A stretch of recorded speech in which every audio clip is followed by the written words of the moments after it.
Hello, all you big, beautiful brains out there. Today, we're going to talk about the dangers of psychology hacks.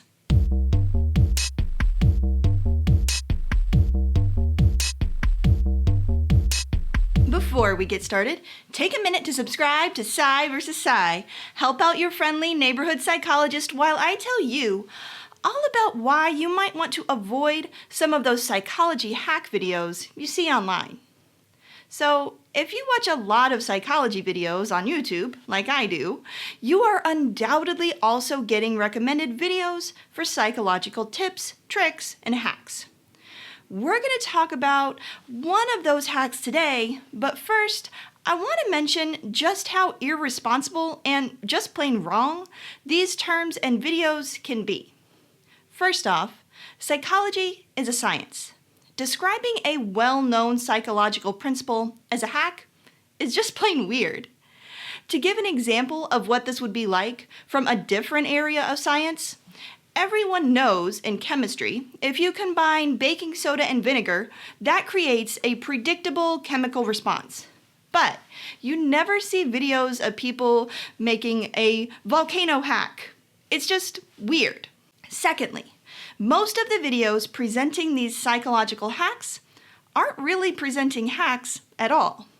A hack is a simplified way of doing something or doing something in a way that you hadn't thought of before.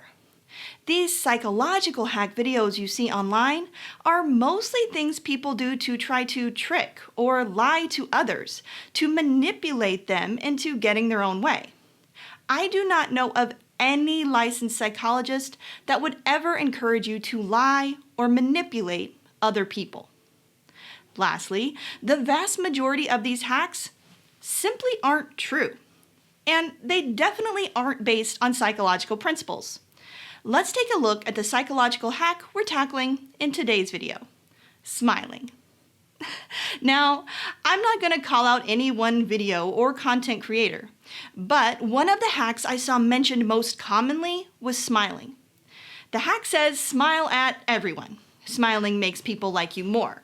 Smiling makes people think you're smarter.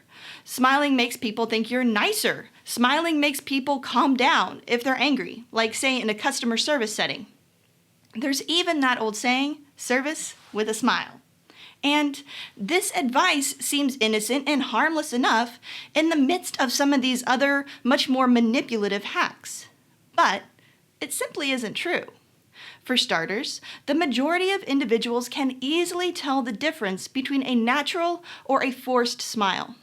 Fake smiles, or non-Duchenne smiles, are easily spotted by most observers and are described as not genuine and not indicators of happiness. People know when you're faking that smile, and they interpret that fake smile differently than a natural smile. Also, at least when it comes to smiling at customers, forcing a smile may have the exact opposite effect these hack videos describe. Instead of making your customers like you more, customers actually rate those interactions with individuals with forced smiles as less positive. So, faking that smile with customers actually means you'll be liked less. But this type of forced smiling could actually be dangerous for you. Forced smiling is one type of surface acting, and it can have serious health ramifications. People who do this kind of surface acting have been demonstrated to be more stressed out, in poor physical health, and have shown an increased level of emotional exhaustion. If you're forced to do this kind of smile at work, you will almost undoubtedly rate your satisfaction with your job much lower than individuals not doing fake smiles.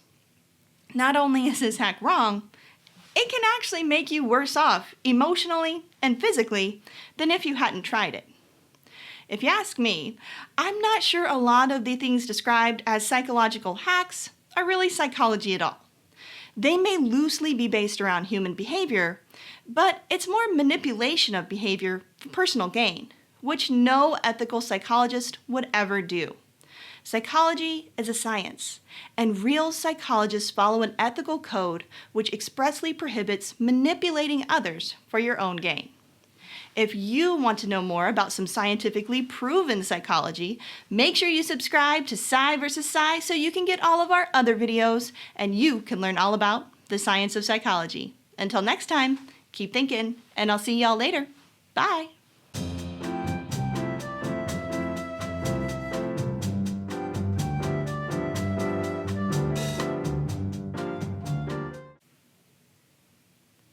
You can't tell it's a fake smile, right?